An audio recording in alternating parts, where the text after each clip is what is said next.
आपने कल श्रवण किया।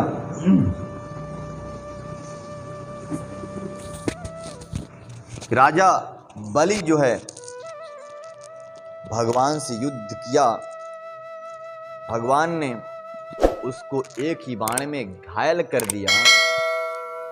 अब घायल अवस्था में राजा बलि राम की बहुत स्तवन करता है, स्तुति करता है, वंदन करता है। अनेकों प्रकार के उसकी स्तुति वंदन सुनकर के राम ने कहा, कहो राजा बलि, तुम अगर जीवित रहना चाहते हो तो बताओ, मैं अपने तीर निकाल लूंगा और तुम्हें जो है तो मृत्यु दंड नहीं मिलेगा, तुम्हें फिर से दीर्घ आयु प्राप्त होगी। राजा बलि ने कहा, नहीं प्रभु, बड़े बड़े महंत संत महंत अनेक प्रकार के त्याग करके, इंद्रियों को वश में करके, मन को वश में करके, विषयों को त्याग करके और यहां तक कि अपने घर गृहस्थी को त्याग करके आपको प्राप्त करने के लिए वन में चला जाया करते हैं, परंतु उनको भी बहुत कठिनाई से आप प्राप्त होते हैं और मुझे तो प्रभु आपने सरलता से प्राप्त हो गए। ऐसे आप सम्मुख खड़े हों और मृत्यु भी आ जाए, उस व्यक्ति का बहुत बड़ा भाग्य होता है। हे रघुनंदन, मैं इस पल को खोना नहीं चाहता, मैं तो आपके तीर से ही मरना चाहता हूं। तो क्या होगा? बोले यहां भी कल्याण होगा और वहां भी कल्याण हो जाएगा, आपके धाम को जाऊंगा। इस प्रकार से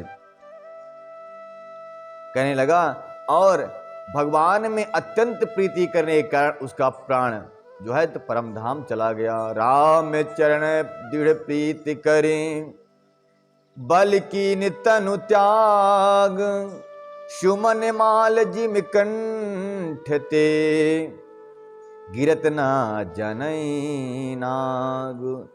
राम जी के चरणों में अत्यंत प्रीति करके बलि ने शरीर का ऐसा ही त्याग कर दिया जैसे कोई हाथी अपने गले में फूलों की माला का त्याग कर देता है?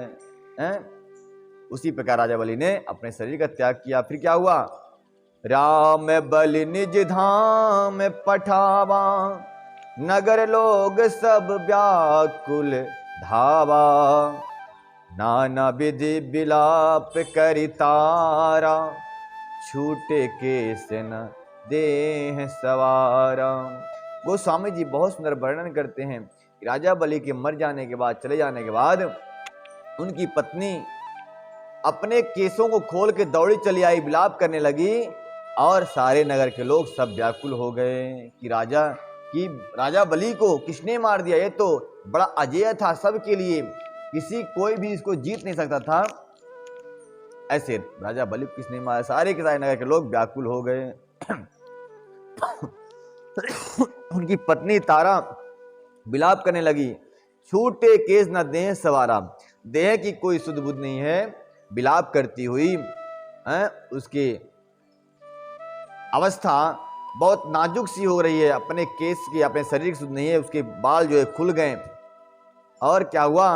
तारा बिकल देखी रघुराया, दीन ज्ञान हर लीनी माया। राम ने तारा को यानी बाली की पत्नी को बहुत दुखी देख करके उनको ज्ञान का उपदेश किया और जो उसमें माया थी, माया से उसको दुख हो रहा था, पति चले गए हमारे, इस माया के कारण जो दुख प्राप्त पा रही थी, उस माया को उन्होंने हल लिया। क्षिति जल पावक गगन शमीरा, पंच रचित याति अधम शरीरा। राम जी कहते हैं, देवी तुम किसके लिए रो रही हो? किसके लिए रो रही हो तुम? अतः ये तुम्हारा कौन था, ये बता दो। तारा को व्याकुल देख कर रघुनाथ जी ने उसे ज्ञान दिया और उसकी माया अज्ञान हर ली और कहा, हे प्रभु, हे देवी, पृथ्वी जल अग्नि आकाश और वायु, ये 5 तत्वों से अत्यंत अधम शरीर की रचना हुई है। इस शरीर की 5 तत्व से रचना हुई है। चित जल पाव, पृथ्वी, अग्नि, वायु, आकाश और जल। ये सब जो आपको वायुमंडल में दिखता है ना, बाहर जितने भी वस्तु आपको बाहर दिखाई पड़ती हैं या अनुभव में आती हैं, एहसास करते हैं, वो सब की सब आपके अंदर भी हैं। अगर अब था आपसे ना कि अगर भगवान आपको किसी मंदिर में दिखते हैं, इसका मतलब है वो भगवान आपके हृदय में भी निवास करते हैं, तभी दिखते हैं। चोर को चोर दिखाई पड़ता है और भक्त को भगवान दिखाई पड़ते हैं। तो जितने भी तत्व आपको जल दिखाई पड़ता है बाहर, वो जल आपके शरीर के अंदर भी है। वायु भी है, नहीं तो वायु न रहे तो तुरंत ही राम नाम सत्य। ऑक्सीजन, अभी तो कोरोना में बहुत सारी महत्व बढ़ गई थी ऑक्सीजन की, और जो प्रभु ने फ्री में जो ऑक्सीजन दिया है उसकी कोई वैल्यू ही नहीं करते लोग। कभी नमस्कार नहीं, पवन देव आपको प्रणाम करते हैं, आप मुझे ऑक्सीजन प्रदान कर रहे हैं, कभी किसी ने कहा आज तक नहीं कहा। वही अगर दवा खाने में वही ऑक्सीजन मिले तो उसका रेट दे देंगे, तुरंत 40,000 रुपये गिन देंगे, कोई आगे पीछे नहीं सोचेगा, है ना। तो पवन देव ने जो आपको ऑक्सीजन दिया, जिसको आप लेकर ग्रहण करके आप जीवित हो, उनको भी कभी थैंक यू बोल दिया करो, नहीं तो पवन सुत हनुमान की जय बोल दिया करो। ओए पवन के पुत्र हैं वो, हैं, बोलना चाहिए। उन्होंने हमको दिया है, बहुत कुछ दिया है। क्या क्या दिया है? बोले जल दे दिया फ्री में। अरे धरती माता को क्या देते हो आप? बोर से निकालते हो पानी, पी लेते हो, गटक जाते हो। क्या दिया आज तक आपने धरती माता को? कुछ दिया आपने? ये धरती माता ले ले मेरे से कुछ और ले ले, ना ना। अब बिस्लरी पानी दे, वहाँ खरीदेंगे दुकान में तो तुरंत 20 रुपये निकाल के दे देंगे, नहीं पूछे। अभी बोल धरती माता की पूजा किया करो, धरती माता जल देती है, तो लोग बोलेंगे अरे महाराज पूजा में लगा रहे हैं, ये तो ये क्या करते हैं कि वो कुछ फैला रहे हैं, क्या बोलते हैं उसको, वायरस, वो सनातन धर्म का प्रचार कर रहे हैं, लोगों को बहका रहे हैं महाराज जी, हैं पूजा करने के लिए बोल दो तो। कई ऐसे सनातन द्रोही हैं ना, उनको अच्छा नहीं लगता इससे। तो धरती माता जल देती हैं, मुझे अन्न भी प्रदान करती है। नोट की गड्डी है, कौन खा के जीता है? कोई जी सकता है कि नोट खाकर? नोट खाऊं अन्न न खाऊं? धरती माता अन्न देती हैं और जल भी देती हैं। वायुमंडल मुझे वायु प्रदान करता है, और आकाश की रचना परमात्मा ने स्वयं अंदर कर दिया, और अग्नि तो आपके अंदर निवास कर ही रही। कैसे कैसे महाराज? बोले अग्नि वो जो आपके अंदर भोजन को पचा देती है, जैसे जिसको आप जठराग्नि कहते हैं। जठराग्नि एक अग्नि वो जो भोजन पकाती है, एक अग्नि वो जो भोजन को पचाती है। वो अग्नि भोजन पचा नहीं सकती, वो अग्नि भोजन पचाती है, और पचा के भोजन को आपके शरीर के लिए खून तैयार कर देती है, उसे अग्नि कहते हैं। सोखती नहीं है कुछ कि आपको सूख ले, आपको जला देना, ना।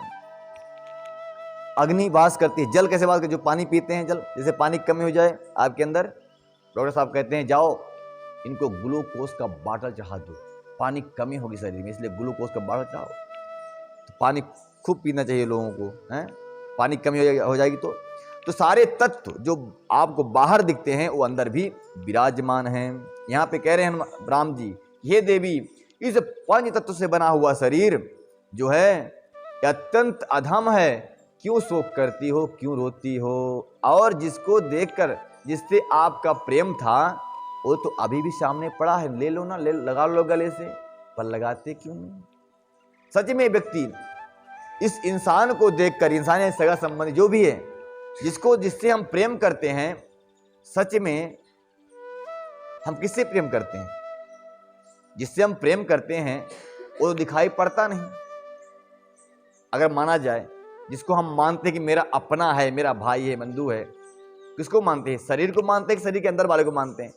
अब इसी में कोई सही फाइनल नहीं कर पाएगा। मैं बोले शरीर वाले को मानते हैं, शरीर जो बैठे हमारा भैया है, तो मरने के बाद भी तो शरीर पड़ा रहता है, उससे प्रेम क्यों नहीं करते? फिर अज्ञान से ही सही, परंतु करता हो तो प्रभु से ही प्रेम है, प्रभु का ही स्मरण है, क्योंकि आत्मा यानी परमात्मा, परमात्मा यानी श्री रामचंद्र जी। प्रेम तो उसी से है ना। डेड बॉडी तो वही स्वरूप, वही रंग, वही रूप। अब आधार कार्ड में सर्च करो तो फिंगर भी ले लेगा तुरंत, तो मरे के बाद भी, क्योंकि ये निशान तो मिटता नहीं, सब ले लेगा। परंतु किसके लिए रो रहे हो? जो चला गया शरीर को छोड़कर, उसको तो कभी आपने देखा नहीं, फिर रो क्यों रहे उसके लिए? प्रेम तो इस शरीर से था ना, शरीर पड़ा है सामने, लगा लो गले से, करो प्रेम। तो बोले नहीं, ये तो डेड बॉडी है। सच में जिससे हम प्रेम करते थे, जिसको हम भाई मानते थे, वह तो आत्मा परमात्मा में लीन हो चुका है। तो राम जी कह रहे हैं, देवी जितने तत्व से शरीर बना हुआ था, वो सारे के सारे तत्व अपने अपने तत्व में विलीन हो जाएंगे। अगर आपको अत्यंत प्रेम ही है तो ले लो, आपका पति सामने पड़ा है, ले जाओ अपने। रोने किस बात का? इसमें कह रहे हैं, बहुत सुंदर बात कहते हैं राम जी कि प्रगट सतन तब आगे शोभा, जीव नित्य कहीं लाग तुम रोबा, उपजा ज्ञान चरण अनुरागी, कीन सी परम भगत बर मागी। वह शरीर तो प्रत्यक्ष तुम्हारे सामने सोया हुआ है हे देवी। जिस प्रकार से अपने सोए हुए पति से आप प्रेम करती थी, उसी प्रकार तो आज भी इस रणभूमि में भी आपके पति सोए हुए हम से मालूम पड़ रहे हैं। तुम रो क्यों रही हो?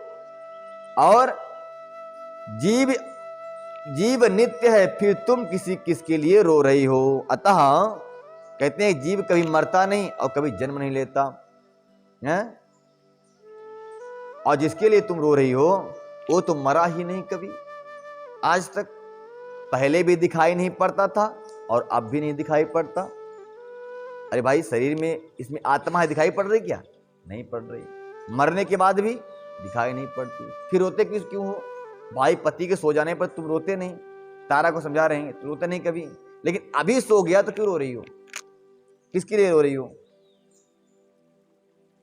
तो भगवान ने उसको उपदेश किया जब ज्ञान उत्पन्न हो गया, तब वह भगवान के चरणों में लगी और उसने अब उनसे परम भक्ति का वर मांग लिया।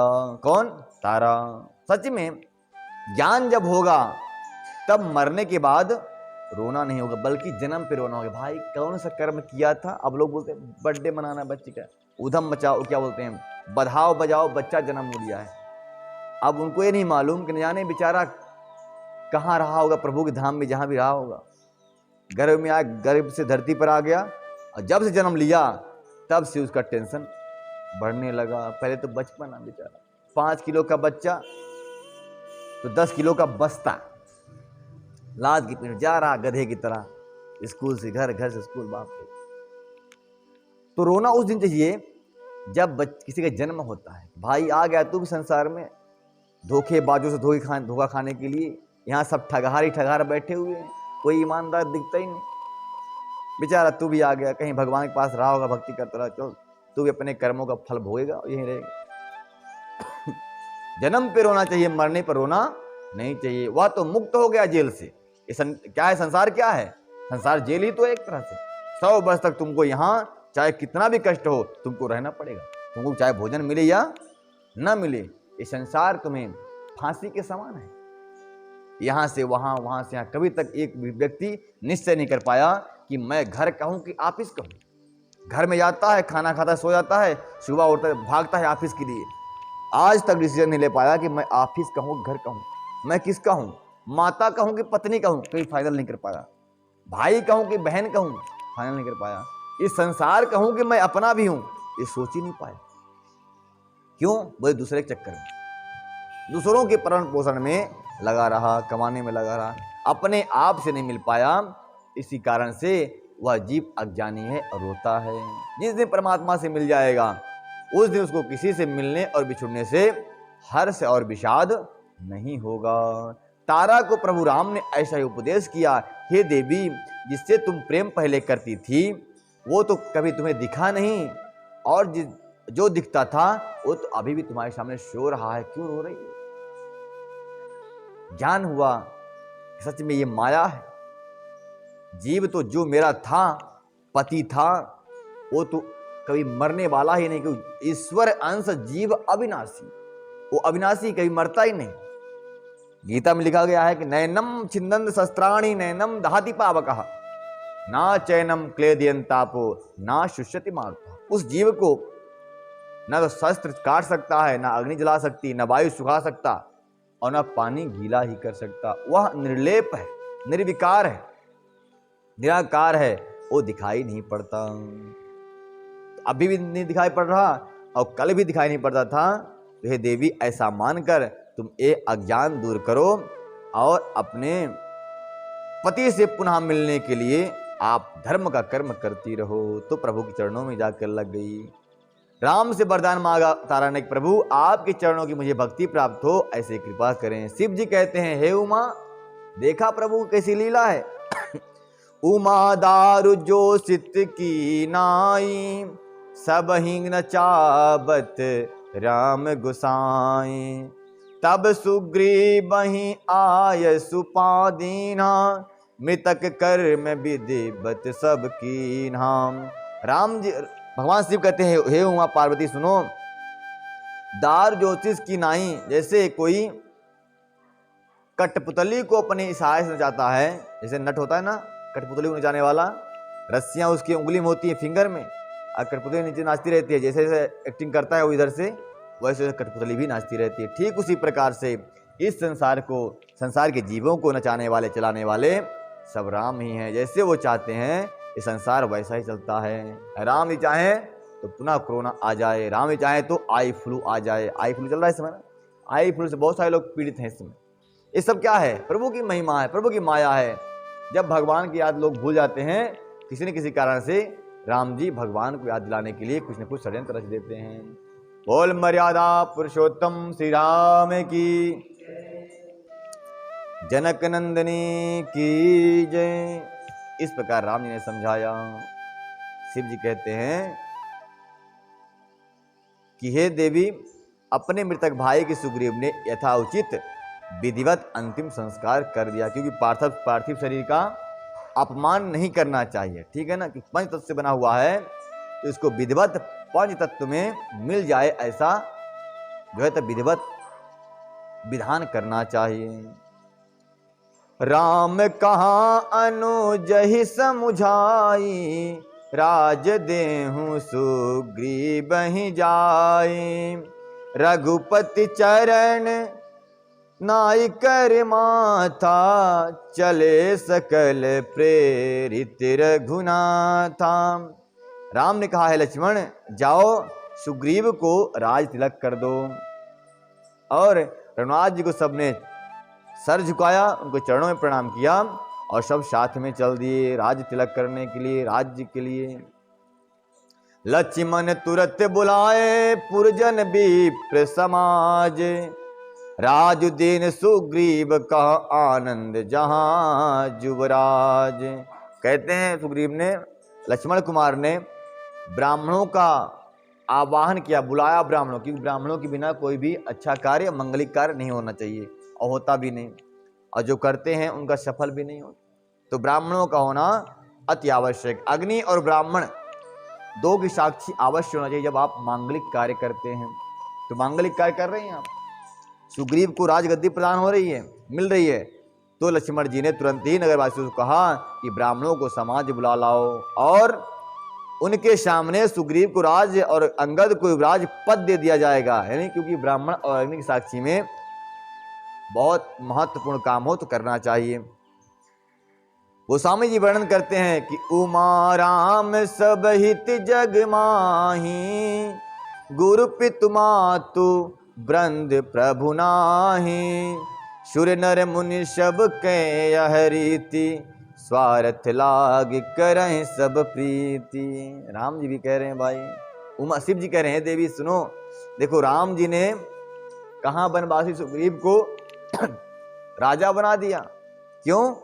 क्योंकि राम का भी कुछ स्वार्थ लगा है विभीषण उनसे, सुग्रीव से, है कि नहीं? सुग्रीव से स्वार्थ है कि नहीं राम का? है। गुरु पितु मातु बंधु प्रभु नाही। जगत में श्री राम के समान हित चाहने वाला गुरु पिता माता बंधु और स्वामी कोई नहीं है। राम के समान हित चाहने वाला इस जगत में कोई नहीं है दूसरा। बहुत अच्छी बात कह रहे हैं। जो राम के शरण को ग्रहण कर लिया, देखिए एक बात है, अगर आपको लगता है कि मेरा पिता मुझे बचाएगा या मेरा पति मुझे बचाएगा, मेरा बेटा मुझे बचाएगा, तो क्या द्रौपदी के बेटा नहीं था, पति नहीं थे? क्या उनके पिता नहीं थे? गुरुजी भी थे वहीं पर, ससुर जी भी वहीं पर थे, हैं? तो क्यों नहीं बचा पाए? बोले कन्हैया वहां पर नहीं। कन्हैया होते, जब अत्यंत प्रेम होता कन्हैया से, तो कन्हैया जरूर साथ में रहते। और कन्हैया होते फिर कोई, एक बार कहा गया, अर्जुन ने कहा प्रभु देखिए आप तो अंतर्यामी, सब जानते हैं, आप सब जानते हैं, तो ये भी जानते होंगे आप। द्रौपदी ने कहा था प्रभु आप अंतर्यामी, देखिए आप मेरे भैया, मेरी चीरहरण हो गई, आप देखते रहे सुनते रहे। बोले हे देवी मैं क्या करूं, तुम्हारे पतियों ने मेरा हाथ बांध दिया था, कहा था हे मधुसूदन द्यू युद्ध में आप नहीं आओगे, इस सभा में आप नहीं आओगे जहां हम ये काम करने जा रहे हैं। जब कोई गलत काम करता है ना, अपने से बड़ों से छुपे करता है। भाई जुआ खेलेंगे कृष्ण के सामने, कृष्ण डांटेंगे नहीं उनको, जुआ हो रहा था वहां पर, इसलिए कृष्ण को बुलाया ही नहीं गया था। तो कहा द्रौपदी से कृष्ण ने, हे देवी द्रौपदी सुनो, जब दुर्योधन ने कहा कि मेरे तरफ से मेरे मामा पासा फेंकेंगे, तब तो अर्जुन को बोलना चाहिए, युधिष्ठिर को बोलना चाहिए कि तुम्हारे तरफ तुम्हारे मामा पासा फेंकेंगे तो हमारी तरफ से हमारे कन्हैया पासा फेंकेंगे, फिर देखते हैं कौन जीतेगा कौन हारेगा। बोल कृष्ण कन्हैया लाल की जय। परंतु उन्होंने ऐसा किया नहीं। देवी बताओ अब मेरा कहां गलती है? और तुमको भी तो अपने बल पर भरोसा था कि मैं छत्राणी हूं, छत्राणी अपने स्वयं ही अपनी रक्षा करना जानती है, अगर कोई ना करे तो पहले पांच पति हैं, 5 पांडव हैं, उनके रहते भीमसेन गदा के प्रहार से बड़े बड़े चट्टान टूट जाते हैं, तो इसी दुर्योधन क्या है, ये राक्षस क्या है, ये आपको घमंड था देवी। और अर्जुन की गांडीव से टंकार ही बड़े बड़ों घायल करने वाली है, आपको सारी ये बात मालूम थी ना। कोई साथ दे तो भीष्म पितामह बैठे हुए हैं, उनकी तो बात ही क्या। दूसरे ये मगरमच्छ हैं, युद्ध भूमि को जीतने के लिए उनसे कोई आज तक जीत नहीं पाया, कोई पराजित नहीं कर पाया उनको, उन पर विश्वास था। हम पे तो विश्वास बाद में था, सबसे लास्ट भगवान याद आते हैं, जब कोई नहीं तो तेरा सहारा है, और जब सब हैं तो तू कौन मेरा है, ऐसा हो जाता है, पासा पड़ जाते हैं। दुख में सुमिरन सब करें, सुख में करे ना कोई, जब सुख में सुमिरन करे दुख काहे को होय। तो कन्हैया ने कहा है देवी फिर भी जब आपने मुझे पुकारा तब तो मैं आया ना।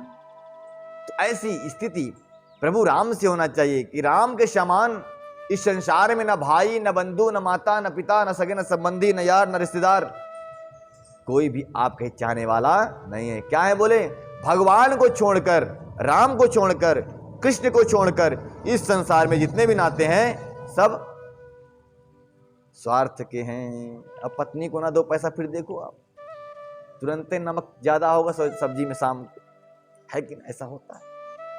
पॉइंट मिलना चाहिए। क्या मैं आई जब से 20 साल से मरी जा रही हूं, कोई मेरा ध्यान देने वाला नहीं, एक लत्ता का नातकारा नहीं है। लत्ता मतलब समझ जाओ उनकी भाषा है वो। तो ऐसी होती है। तो राम के समान कोई, सबने जिसने राम का सहारा लिया। आज कलयुग की बात कर रहा हूं, मीराबाई बहुत सतयुग की नहीं है, कलयुग की है। महाराष्ट्र की सखुबाई हैं, महाराष्ट्र के पुंडरीक जी हैं, विठल जी। विठल नाम भगवान का नहीं है, विठल उनके भक्त का नाम था, इसलिए उन्होंने अपने नाम कहा, प्रभु आपका नाम मेरे नाम से जुड़ना चाहिए, बोले विठल। उस जन्म में तो आप कन्हैया बन गए, आज विठल बन जाओ, मेरे नाम से आपका नाम जुड़ना चाहिए। जितने भी तीर्थ आप जानते हैं, जो बिहारी जी मंदिर है वृंदावन का, वो बिहारी श्री कृष्ण का नाम नहीं है, वो भक्त का नाम है। भक्त ने उनको प्रकट किया, बोले तुम्हारे नाम से मेरा नाम होगा, तो बिहारी जी बोलते हैं, बिहारी नाम का भक्त उनको प्रकट कर लिया। बोले प्रभु ऐसे ही रहना, अब काले पीले जैसे हो। बोले कुछ आशीर्वाद मांग ले।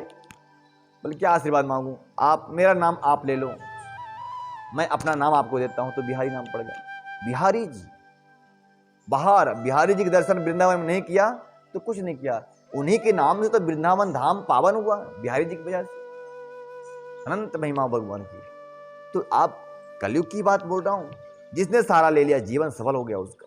चाहे लोगों को लगता है ना भाई एक क्या मैला कुचैला वस्त्र पहना है, क्या है इसके पास, लेकिन जो उसके पास शक्ति है वो किसी के पास नहीं। द्रौपदी को लगता था बड़ी शक्ति मेरे पास है, राजघराने की बहू हूं, कौन हमको उंगली उठा सकता है। लेकिन राजघराने में, उसी के घर में ही सब उनका अपमान हो गया, सब देखते रह गए। कन्हैया साथ नहीं थे। कन्हैया होते तो अरे वाह, सुदर्शन पहले ही आ जाता, अरे मेरी बहनों को ये सच छेड़ेगा तो उसका जीवन समाप्त कर देंगे। तो इस प्रकार से गोस्वामी जी बहुत सुंदर वर्णन कर रहे हैं, और भगवान शिव जी इस शपथ बता रहे हैं, उमा को सुना रहे हैं, देवी राम के सिवा इस दुनिया में जितने भी रिश्ते होते हैं सब स्वार्थ के होते हैं, निस्वार्थ रिश्ता प्रभु राम का ही है। लेकिन लोग क्या करते हैं, इसी चौपाई का लोग गलत अर्थ निकालते हैं, बोलते हैं सब सुर नर मुनि सबकी है रीति, स्वार्थ लाख करे सब प्रीति। तो सुर मतलब होता है देवता, देवता और भगवान में फर्क होता है, कभी याद रखना। भगवान जो पूर्ण काम है उसके भगवान कहते हैं, देवता इंद्र आदि देवता हो सकते हैं, संत महंत हो सकते हैं, बोले चाहे कोई भी दुनिया में आ, बाकी रिश्ता सब स्वार्थ के लिए होते हैं। गुरु पितु माता बंधु और स्वामी कोई नहीं है, देवता मनुष्य मुनि सबकी यही रीति है कि स्वार्थ के लिए सब प्रीति करते हैं। स्वार्थ न हो तो कोई किसी से बात ही नहीं करे, क्या मतलब आने से भाई। आप बोलो भाई बहुत दिन बाद फोन किए तुम मुझे, बोले क्या फोन करूं, कोई काम ही नहीं था तो काहे सोच डिस्टर्ब करूं। अच्छा मतलब जब काम होगा तब फोन करेंगे, इसका मतलब प्रत्यक्ष आ गया ना, डायरेक्ट स्वार्थी है, स्वार्थ होगा तब का फोन करेगा। तो प्रभु राम को सब कुछ मानो, उन्हीं को माता मानो, उन्हीं को पिता मानो, उन्हीं को भाई मानो, उन्हीं को सखा मानो। उसे कहते भी तो हो, झूठ बोलते हो आप लोग भगवान से कि तमेव माता च पिता तमेव तमेव बंधु च सखा तमेव तमेव विद्या द्रविणम तमेव तमेव सर्वम मम देव देवा। परंतु इसमें कितनी सच्चाई है और कितनी झूठ है वो प्रभु राम जानते हैं, भगवान जानते हैं। बोलने मात्र से काम चलने वाला नहीं है, यहाँ से कनेक्शन भी होना चाहिए। बोलने के बहुत बोल रहे रोज चलते महाराज वहीं से मैं जय कर लेता हूँ भगवान का, तो भाई जा कोई बात नहीं, जैसी तेरी प्रीति वैसी मेरी रीति। प्रभु जानते हैं कौन ठगने वाला है मुझे। थाली रहे तो सामने अगर बोलो थाली वहीं रहेगी भोजन की, 56 भोग लगा है, अब उसी को प्रणाम करके वहीं खाओ, हाथ मत लगाना। देखो आता है अंदर नहीं आता। जब थाली की भोजन मुंह में डालना पड़ता है तो भगवान की कृपा प्राप्त करने के लिए भगवान के चरण कम से कम स्पर्श करना पड़ेगा जाकर नजदीक से, और वैसे वैसे नहीं दिखावा के चक्कर में नहीं। वहां तो यहाँ से भी काम होना चाहिए, नहीं ऊपर ऊपर से करोगे तो मिलने वाला कुछ है नहीं। बोल मर्यादा पुरुषोत्तम श्री राम की जय। तो गोस्वामी जी बहुत सारा वर्णन करते हैं कि राम जी एक हैं जो निस्वार्थ प्रेम करते हैं संसार से। बाली त्रास व्याकुल दिन राति, तन बहुब्रन चिंता उर्झाति, सोई सुग्रीव कीन कपिराऊ, अति कृपाल रघुवीर शुभाऊ। जो सुग्रीव दिन रात बाली के भय से व्याकुल रहता था, जिसके शरीर से बहुत ही घाव हो गए थे और जिसकी छाती चिंता के मारे जली जा रही थी, वही सुग्रीव प्रभु कृपा से आज राजगद्दी को प्राप्त कर लिया। विशेष प्रभु राम का, अच्छा बताओ राम का क्या स्वार्थ होगा उससे, बाली से क्या स्वार्थ हो सकता है, क्या काम करेगा बाली। अरे भक्त भगवान का काम कर सकता है क्या है? भगवान स्वयं समर्थवान है, सृष्टि को बनाने वाले स्वयं, जो एक ही रात्रि में पुल बना देते हैं, समुद्र पर पुल बांध देते हैं, उसका एक मरकट क्या मदद करेगा।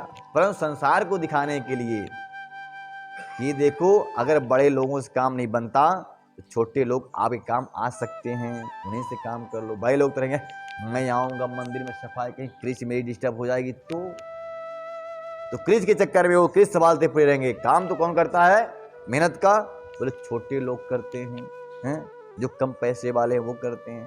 पैसे वाले तो अपना ठाट बाट से आएंगे, परफ्यूम मारकर फिर अपना चले जाएंगे किसी काम के नहीं, वो छोटे लोग काम है। इसलिए राम ने किसी राजा को नहीं बुला अपने काम में, किसको, वनवासियों। अच्छा छोटे लोगों से बात करके देखिए आप, कितना प्रेम से बात करते हैं, उनकी बातों से सुगंध आती है, वाणी से लगता है फूल बरसा रहा। बड़े लोग क्या हो पंडित जी, क्या हो विजय भाई, कैसे हो, वैसी बात रहेगी। जितना उसके पास अहंकार रहेगा सब झलक जाएगा बातों से उसकी। कहते ना जब दुकान खुलती है तब पता चलता है कि दुकान काहे की है। ताला खुल जाएगा तो शटर खुलेगा, पता चलेगा कि दुकान काहे की है, कि नमक की है कि शक्कर की दुकान है। तो जब ये मुंह खुलता है ना तब पता चलता है कि इसकी दुकान काहे की है, नमक की, शक्कर की, श्रद्धा की, भक्ति की, अहंकार की दुकान। जब वाणी चलती है सामने ना, जब बोलता है कोई व्यक्ति, तब पता चलता है कि इसके अंदर कितना अहंकार है, कितना मिठास है कि नहीं बात। बोल मर्यादा पुरुषोत्तम श्री राम की जय। तो इस प्रकार से राम जी ने, अरे कहना पड़ेगा,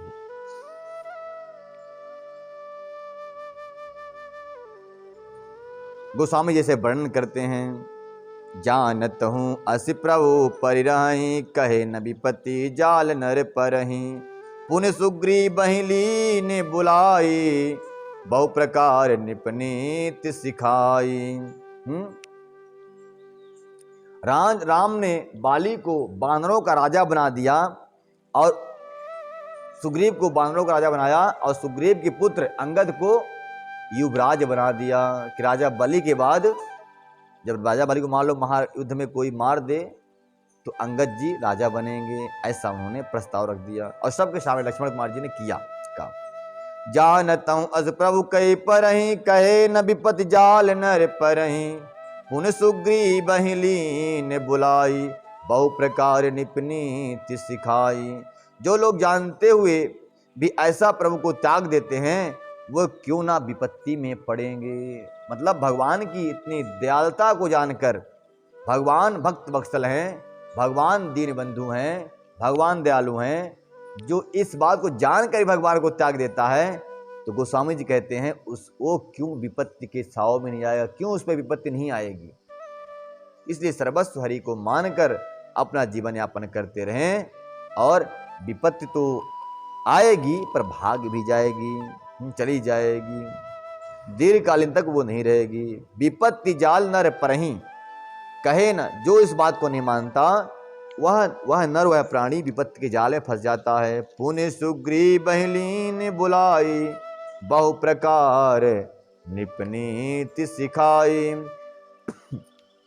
फिर राम ने सुग्रीव को बुलाया और सुग्रीव को राजनीति की शिक्षा देने लगे। कह प्रभु सुनि सुग्रीव हरीसा, कह प्रभु सुनु सुग्रीव हरीसा, पुर ना जाऊं 10 चार बगीसा, पुर ना जाऊं 10 चार बरीसा, गत ग्रीष्म बरसा ऋतु आई, रहा निकट से शैल पर छाई, रहा निकट शैल पर छाई। राम जी ने कहा, हे वानरपति सुग्रीव सुनो, मैं 14 वर्ष तक गांव बस्ती में कहीं नहीं जा सकता हूँ। क्यों? क्योंकि मुझे वनवास हुआ है। ग्रीष्म ऋतु बीत कर वर्षा ऋतु आ गई है, अतः मैं यहाँ पास ही पर्वत पर रहूंगा, एक झोपड़ी बना करके यहाँ टिका रहूंगा, क्योंकि बारिश की ऋतु में, वर्षा ऋतु में कहीं भी आवागमन नहीं करना चाहिए। क्यों? न जाने कौन सा नाला उफान में हो, न जाने कब ट्रेन की पटरी के नीचे से मिट्टी खिसक जाए, कौन सा बोल्ट ढील हो जाए ट्रेन पटरी में, है। इसलिए बारिश की ऋतु में जहाँ तहाँ धरती जो है तो बहुत कोमल रहती हैं, इसलिए उन पर नहीं चलना चाहिए, नहीं धंस जाएंगे, बाढ़ में फंस सकते हैं। इसलिए राम जी ने कहा, चतुर्मास 4 महीने इस बारिश के मैं एक ही जगह रहूंगा और यहीं सत्संग करूंगा, सत्संग कराता रहूंगा, ज्ञानोपदेश करता रहूंगा। वर्षा के बाद ही मैं आगे वाला कार्य करूंगा। बोल मर्यादा पुरुषोत्तम श्री राम की जय। कह अंगद सहित करहूं तुम राजू, संतत हृदय धरहूं मम काजू, जब सुग्रीव भवन फिर आए, राम प्रबल सन गिरि पर छाए। राम जी ने कहा, हे अंगद, हे सुग्रीव सुनो, अब अंगद के सहित में तुम जा करके अपने राज्य में आनंद करो, मेरे काम का हृदय में सदा ध्यान रखना। तदनंतर जब सुग्रीव जी घर लौटाए तब राम जी प्रवर्षण पर्वत पर जाकर अपना डेरा डाल दिया। प्रवर्षण पर्वत ये वो पर्वत है जहां कृष्ण जन्म में भगवान ने अग्नि लगा दिया था। वो कहानी बाद भागवत की है, वो कथा सुनाएंगे बाद में कभी। तो उसी पर्वत पर राम जी ने विश्राम करने के लिए स्थान बना लिया।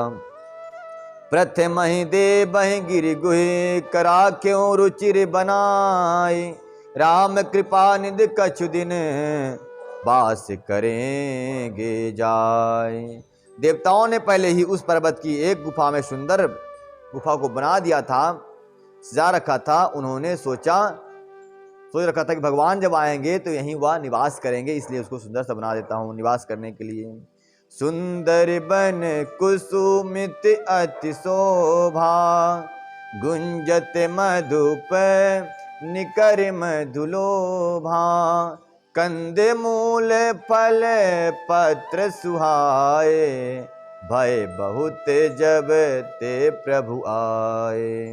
गोस्वामी जी कहते हैं कि वहां सुंदर फल फूल अत्यंत शोभित हो रहा था, जो वृक्ष थे अत्यंत ही लहलहा रहे थे और सुंदर भौरे मधुर गुंजार कर रहे थे उस वन में, उस पर्वत के ऊपर। और क्या था, बोले जब से प्रभु आए हैं तब से वन में जहां देखो वहीं जो है सुंदरता बढ़ती ही जाती है। कंद मूल फल अन्य अत्यंत ही सुशोभित हो रहे हैं और फल अपने आप प्रभु के लिए प्रदान कर देते हैं। बिना ऋतु के फल भी वहां फलने लगा है, रहा होगा, जाम का फल रहा होगा, आम और संतरा रहा होगा, अपने आप अपनी प्रकृति को छोड़ करके प्रभु के लिए वो फलना शुरू कर दिए। बहुत सुंदर बात है, कह रहे हैं प्रभु के लिए क्यों कर दिए ऐसा, क्योंकि प्रभु धर्म की रक्षा के लिए, धर्म का पालन करने के लिए इस धरती पर अवतीर्ण लिए हैं, इसलिए उनके लिए समस्त वृक्ष सहयोग करने के लिए आ गए हैं कि प्रभु वन में है तो क्या हुआ, पर इनको कुछ भी कष्ट नहीं होना चाहिए। देखी मनोहर शैल अनुपा, रहे तहां अनुसहित सुर भूपा, मधुकर खग मृग तनुधर धा देवा, करहि सिद्धि मुनि प्रभु के सेवा। समस्त देवता उस वन में आकर के मृगा का रूप धारण कर लिए, कोई मनुष्य का रूप धारण कर लिए, कोई संत का रूप धारण कर लिए और ऐसा रूप धारण करके प्रभु के और प्रभु के भक्त की सेवा करने लगे। भक्त कौन सा, वह लक्ष्मण कुमार जी। गोस्वामी जी लिख रहे हैं कि मनोहर पर्वत पर वो देखकर देवताओं के सम्राट श्री राम जी छोटे भाई से वहां रहने लगे और बड़े बड़े सिद्ध मुनि और पक्षियों के सहित पशुओं के साथ में शरीर धारण करके देवता भी उनकी सेवा करने के लिए आ गए। संत का रूप धारण कर लिया, पशुओं का रूप धारण किया, गौ का रूप धारण किया और महात्माओं का रूप धारण करके उस वन की इर्द गिर्द आकर सेवा करने लगे। प्रभु कुछ कष्ट नहीं होना चाहिए। मंगल रूप भय बन तब ते, कीन्ह निवास रमापति जब ते, फटिक शिला अति शुभ्र सुहाई, सुख आसीन तहां दो भाई। कहते हैं चाहे किसी के जीवन में हो, चाहे किसी के घर में हो, चाहे किसी के भवन में हो या चाहे किसी स्थान में हो, जहां भगवान वास करते हैं वहां अत्यंत प्रसन्नता हमेशा ही रहती है। लोग जो कहते हैं ना कि हमारे पंडित जी, हमारे घर में तो निगेटिविटी घुसी हुई है, सब चिड़ी चिड़ी पिड़ पिड़ करते रहते हैं, इसका मतलब है वहाँ के लोग भगवान पे विश्वास नहीं करते। उनका मानना है ही नहीं कि हमारे घर में भगवान वास कर रहे हैं। अगर आपके घर में कोई 5 लोग हैं, ये समझो कि आप घर में 6 लोग हैं। क्यों भाई 5 लोग 6 कैसे माने? बोले एक ठाकुर जी विराजमान हैं, उनको भी अपने घर का सदस्य मानो। मानते ही नहीं सदस्य आप लोग भगवान को, क्या मानते? बोले पीतल की मूर्ति तो है, तो फेंक दो, चिरौंजी खा लेंगे चाहे नहीं खाएंगे, चीटा तो खाएगा ही खाएगा, चीटी तो खाएंगे। आते हैं लोग शिव जी के ऊपर चढ़ाने के लिए जल और उनके ऊपर डाल देते हैं गरम गरम भोजन ला के। मान लो आप कोई कढ़ी बनाए, अब आपसे बड़ा प्यार करता हो और गरम गरम कढ़ी महाराष्ट्र वाली लाकर आपके सर पे कोई चढ़ा दे, आप कितना खुश होगे बताओ? हो जाएंगे, खुश हो जाएंगे आप? तो भगवान शिव के ऊपर, भगवान कृष्ण के ऊपर क्यों रखते हैं नैवेद्य सर पे? क्या कारण हो सकता है? भगवान खुश होंगे इससे? भगवान को आपने भगवान माना ही नहीं, इसीलिए तो आप सर पे रख रहे हैं नैवेद्य उनके। फूल चढ़ाओ चलता है एक बार है? जल चढ़ाओ तो भी चलता है, दूध चढ़ाओ तो भी चलता है, लेकिन नैवेद्य सर पे। और आरती कपूर कहाँ जलाना चाहिए? बोले शिव जी के जलहाली में जला दो कपूर। बता, वो पत्थर समझ रहा है कि भगवान समझ रहा है? जब भगवान समझेंगे ना तो अपने साथ होने वाली घटनाएं जैसी होती हैं ये समझेंगे भगवान के साथ भी होती होगी। भगवान को भी ठंडी लगती होगी, भगवान को भी गर्म लगता होगा, और आपको कोई बोले हाँ हाँ हाँ आपसे बड़ा प्रेम करते हैं हम क्या, कुछ खिलाना चाहते हैं, बोले हाँ खिला दो, बोले क्या खिलाऊं, बोले बासुंदी खिला दो, तो बासुंदी खिलाओ तो फेंक के मार दो, लो खा लो। अब बताओ तुम खा लोगे, कोई फेंक के मार देगा तो रोटी फेंक कोई दे खा लोगे आप। अब भगवान पे आते हैं लोग, बोले पंडित टाइम नहीं मेरे पास, टाइम, बोले क्या करना है, जल चढ़ाना है, जल फेंके और चले, जो फूल चढ़ा था भगवान के ऊपर वो बिखर गया, चला साइड में चला गया, श्रृंगार नष्ट हो गया भगवान का। इनके जल चढ़ाने से क्या फायदा होगा इन्हें। तो भगवान को भगवान मानो, पत्थर नहीं। आवे घर में बैठे हैं भगवान, आपकी आत्मा में बैठे हैं भगवान, जहां जहां आप हो भगवान वहां वहां है। ऐसा जब आप अनुभव करोगे, एहसास करोगे, तो निश्चित रूप से भगवान कह रहे हैं कभी दुख आपको नहीं हो सकता, कभी समस्याएं घेरे में आप नहीं जा सकते। आपको लगता है भगवान तो मंदिर में रहते हैं सिर्फ, हमारे पास तो है नहीं, क्योंकि यहाँ चुप चुप से बीड़ी पी लूंगा कोई जानेगा नहीं। भगवान सब कुछ जानते ही है, भगवान तो आपकी आत्मा में स्वयं वास कर रहे हैं। और भगवान कहते हैं भागवत में कि मैं दिन में सारे जगत को देखता हूं सूरज के रूप में, सूर्य चंद्रमा मेरे आंखें दोनों, सारे संसार में देखता हूं मैं। बोले किस रूप में, बोले सूर्य के रूप में, और रात में चंद्रमा के रूप में, फिर और दूसरा बोले जल के रूप में, जल भी मैं ही हूं, अच्छा वायु मैं ही हूं, आकाश, आकाश मतलब रिक्त स्थान, जैसे घर बना हुआ है ना, मंदिर दीवार जो बीच में जहां बैठे हैं आप लोग, ये क्या है, बोले आकाश। दिन भी मैं हूं, रात भी मैं हूं, सब कुछ मैं हूं, और सब कुछ मान लो नहीं भी हूं और तुम चुपके से कुछ काम कर रहे हो, गलत काम, गैर कानूनी, तो फिर तो मैं तो आत्मा के रूप में तुम्हारे अंदर बैठा हूं, तब बताओ कहां से बच पाओगे। कोई कोई बोलते हैं रिश्वत देते भाई नीचे से, टेबल के नीचे से, तो आत्मा जान रही है ना कि हम टेबल के नीचे किस लिए हाथ डाल रहे हैं, रिश्वत लेने के लिए। तो आत्मा देख रही है आपको हर वक्त, कैमरा बंद, दरवाजा बंद कर लो, पर्दा बंद कर लो, तो उससे काम चलने वाला नहीं है। भगवान तो देख ही रहे हैं एक रस। भाई आकाश जहां पर आप हैं वो आकाश है, रिक्त स्थान, आकाश के रूप में परमात्मा कहते हैं मैं ही हूं, मैं तू, देख तो रहे ना। कैसे बच पाओगे, उनसे नहीं बच पाओगे, सारा का सारा कार्य देखने वाले हैं। आप ऐसा अनुभव करो और धर्म से युक्त कर्म करते रहो। धर्म से युक्त कर्म करने में कोई पाप नहीं होता, ठीक है ना। पाप तब होता लगता है जब अधर्म से युक्त काम किया जाता है। तो हरि व्यापक सर्वत्र समाना, प्रेम सो प्रकट हो ही मैं जाना। प्रहलाद जी के लिए खंभे से प्रकट हो गए, तो आपके लिए बाथरूम से प्रकट हो सकते हैं।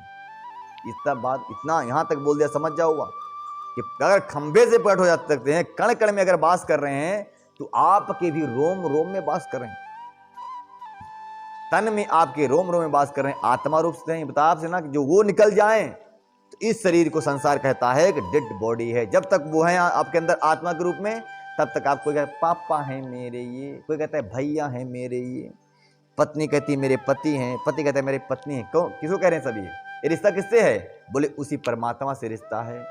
परंतु देखता दृष्टि उसकी आपके शरीर पे है, इस पंच तत्व से बने शरीर पे है, परंतु वो जो कह रहा है, जो रिश्ता बना के रखा है, वो आत्मा से ही बनाया, शरीर से नहीं बनाया है। शरीर को सिर्फ देखता है संतुष्टि के लिए। वही तो प्रभु राम ने कहा, हे देवी, जिससे आप रिश्ते बनाए थे पति का, वो तब भी तो नहीं दिखता था आपको, जिसके लिए तुम रो रही, जो चला गया उसके लिए रो रही हो आप, तब भी नहीं दिखता था। तो पति तो जो पार्थिव शरीर है वो सामने पड़ा हुआ है, तो क्यों रोती हो, तो तुम्हारे पास ही है ना, लगा लो गले से। वो समझ गई प्रभु क्या कहना चाहते हैं, तो उसका मोह भंग हुआ और प्रभु के चरणों में प्रीति लग गई। मान लो कभी जिसका पति रहे साथ में, पति खूब सेवा करना चाहिए, तन मन धन से सेवा करनी चाहिए पति की। और जब चला जाए पति छोड़ के बीच में परम धाम को, तो प्रभु के चरणों में लग जाना चाहिए, प्रभु को दूसरा पति मान लेना चाहिए। प्रभु हमारे पति हैं, वही हमें हमारा कल्याण करने वाले हैं। दूसरा पति और नहीं खोज पे, दूसरे पति खोज में लग जाते हैं लोग, दुर्गति हो जाएगी ऐसे। पति तो एक ही होना चाहिए। तो ऐसे परमात्मा दयावान जो हर कण में व्याप्त हैं, हरि व्यापक सर्वत्र समाना, प्रेम से प्रकट हो ही मैं जाना, तो आपके लिए हर जगह रहे। कभी आप एहसास करना, कभी अनुभव करना, आपको उनकी सुगंध आएगी। जब आप एहसास करेंगे ना भगवान कहाँ है, जब आप ध्यान में बैठेंगे, आपको लगेगा कोई आ गया, कोई पीछे चल रहा हमारे। अकेले जब होंगे आप, अभी क्या है, उतना गहराई में जाने के लिए आप अवकाश ही नहीं मिलता, आप लोगों को टाइम ही नहीं मिलता, कि वो इतने जंजाल है ना, एक आदमी के पास 100 काम। अब बताओ 100 काम जिसके पीछे लगे हों क्रम से, ना करेगा तो कल 200 हो जाएंगे काम उसके। तो ऐसे इतना व्यस्त व्यक्ति प्रभु के लिए बारे में कभी सोच ही नहीं सकता, प्रभु का एहसास कर ही नहीं सकता। नहीं तो जिसको ध्रुव को जाके जंगल में मिल गए तो क्या आपको नहीं मिल सकते घर में? जिसको जंगल में जो वस्तु मिल रही है क्या घर में नहीं मिल सकती? मिल सकती है, परंतु घर में संसारी के द्वंद्व सताते रहते हैं। ये विषयों का भोग है, ये अनाचार, ये अनेकों रिश्ते। जहां लगाने बैठो तो बेटा की मम मुझे चाय नहीं बना के देगी, लगता तेरा माला चलता रहेगा क्या। अब बेचारी माँ का ध्यान जो है तो कांटेक्ट होता भगवान से, इधर संसार में कांटेक्ट हुआ है। ये इंद्र देवता को पसंद नहीं है कि आप भक्ति बनाओ, भक्ति करो। इंद्र देवता पहले अप्सराओं को भेजते हैं, अग्नि देव को भेजेंगे, पवन देव को भेजेंगे, जाओ कुछ करो, गड़बड़ सड़बड़ करो, इसका ध्यान लग गया तो प्रभु प्रसन्न हो जाएंगे। सो कहीं मांग दिया इंद्रासन दे दो प्रभु, तो मेरी गति तो गई। इसलिए इंद्रदेव किसी न किसी बहाने से आपके बेटे को, पुत्र को, पत्नी को, सगे को, संबंधी को आपको जाएगा आपके पास और टॉर्चर करके बोलेंगे ये क्यों माला साला फेंक, साइड चलते हैं, कुछ एंजॉय करेंगे, चलें टाकी में पिक्चर देखेंगे, ये क्या दुनिया जाने लगा। परंतु जिस पर हरि की कृपा हो, जिसकी प्रभु अपने तरफ अपने कृपा से जिसको खींचते हैं, वही उनका भक्त बन पाता है। नहीं संसार की माया में कहां किसको फुर्सत है। माया ने सबको उलझा के रखा है, सब कंपेयर चल रहे हैं कि उसके पास इतना है तो मेरे पास इससे डबल होना चाहिए, पड़ोसी इतना है तो मैं उससे आगे जाना चाहिए। सभी इसी माया में उलझे हुए हैं। माया में इतने उलझ गए कि माधव बैठे हैं, माधव को भूल गए। माधव बड़े फुर्सत में हैं, भक्त के लिए भगवान फुर्सत में बैठे हुए हैं। भगवान कभी व्यस्त नहीं, किसी काम में बिजी नहीं है। बस बिजी कौन है? बोले भक्त बिजी है। भक्त ऊपर ऊपर से भक्ति करता है लेकिन अंदर से करता नहीं, संसार में व्यस्त है और कहता है मैं पूजा करता हूं भगवान। जिस दिन भगवान की भक्ति करेगा उसी दिन से उसको पर प्रभु का एहसास होने लग जाएगा। उसको लगेगा कोई मेरे आगे और कोई पीछे चलता है, कोई दिखता है, अनुभव होगा। उसका मन हमेशा प्रसन्न होने रहने लग जाएगा। और अकेला क्या, जीवन भर अकेले रह जाएगा तो उसको कभी बोर नहीं लगेगा। पहली बात है बोरियत, इससे बचना। अब कोई बोले चलो अकेले रहो 2-4 दिन, बोले महाराज मुझे अकेले अच्छा नहीं लगेगा। क्यों? बोले नाती की आवाज कानों में नहीं पड़ पाएगी, क्या कर, उसकी किलकारियां गूंजेगी तभी हमको लगता है अच्छा। चाहे भाई नाती छाती में चढ़ता रहे, कोई फर्क नहीं पड़ता। तो जो जिनका मन संसार में रम ही गया है तब क्या कहे उनके लिए। परंतु यह संसार से बंधन में डालने वाला है। ये संसार बंधन में डाला है। ये जीवन मरण के चक्कर में पुनः जिस आप नाती पोते से प्यार कर रहे हैं, पुनः अगले जन्म में मृत्यु के बाद उसकी पुत्री बन जाएंगे, पुत्र बन जाएंगे, फिर जन्म लेंगे, फिर मरेंगे, फिर जन्म। तो कितनी बार चलेगा? और आखिर मुक्ति तो चाहिए ना आपको कभी न कभी, तो कब लेंगे? जिससे ज्यादा प्रेम करेंगे उसी के संबंधी बनकर आप जन्म ले लेंगे। आजकल तो लोग बहुत कुत्ता से प्रेम करते हैं भाई, तो कुत्ते का पुत्र बनेंगे बाद में जन्म लेने के बाद। जिससे आप प्रेम करेंगे उसी के स्वरूप को, उसी के रिश्ते में आप जन्म लेकर के इस धरती पर पुनः आ जाएंगे। प्रभु से प्रेम करेंगे तो प्रभु के रूप में को प्राप्त करके प्रभु के धाम को जाएंगे। यही तो कथाओं का उपदेश है, यही तो सत्संग है कि अपने आप को जान जाएं। आपका परम कर्तव्य क्या है? कर्तव्य तो बहुत सारे हैं, कर्तव्य तो बहुत सारे हैं। माता पिता की सेवा करना धर्म भी है, धर्म और कर्तव्य यही है ना। तो धर्म कर्तव्य होते हैं माता पिता की सेवा करना, सगे संबंधियों का सेवा करना, किसी की दिल न दुखाना। परंतु परम कर्तव्य क्या है? बोले परमात्मा के लिए सब कुछ छोड़ देना। ये क्या है? परम धर्म है और परम कर्तव्य भी है। भाई बताओ कोई संत बन जाए तो माँ को छोड़ दिया ना उसने, तो क्या पाप लगेगा उसको? नहीं लगेगा। माता पिता की सेवा करना धर्म है और माता पिता की सेवा सबको छोड़ करके परमात्मा का सेवा करना ये परम धर्म है। धर्म और परम धर्म दोनों में अंतर है। धर्म क्या होता है? बोले संसार के लोगों के रिलेशन को फॉलो करना, मानना, सेवा करना। और परम धर्म क्या है? बोले परमात्मा की सेवा करना। और परमात्मा की सेवा में कोई आड़े आए सबको त्याग देना, ये परम धर्म है। तो संसार की सेवा करते हुए परमात्मा की प्राप्ति हो सकती है, लेकिन परमात्मा की ओर आपका रुख हो तब। संसार की ओर जितना रुख रहेगा उतना संसार की तरफ आप जाते रहेंगे, परमात्मा की तरफ नहीं जा पाएंगे। बोल वृंदावन बिहारी लाल की, मर्यादा पुरुषोत्तम श्री राम की। इस प्रकार से प्रभु राम ने उस जब पर्वत में निवास करने लगे, उस पर्वत की अनुपम शोभा होने लगी, खुशियां छाने लगी, पुष्प खिलने लगे, वहां की वृक्ष लताएं सब अपने आप ही फलने और फूलने लगे। तो आप घर भी फलेगा फूलेगा जब आप भगवान को अपने घर में जाने के निवास है। मेरे घर में हम 6 हैं तो 7 लोग हैं हमारे घर में, भगवान को भी जब अपने घर का सदस्य मानेंगे तब आपका कल्याण होना शुरू हो जाएगा। बोल वृंदावन भाई लाल की। आज कथा यहीं तक, कल और कथा सुना जाएगी। तब तक के लिए जय जय श्री राम। कल तो बाहर जा रहे हैं, दूसरी जगह सत्संग है दोपहर में 2 बजे से 1 बजे से, तो वहाँ सभी लोग आए अगर इच्छा हो तो।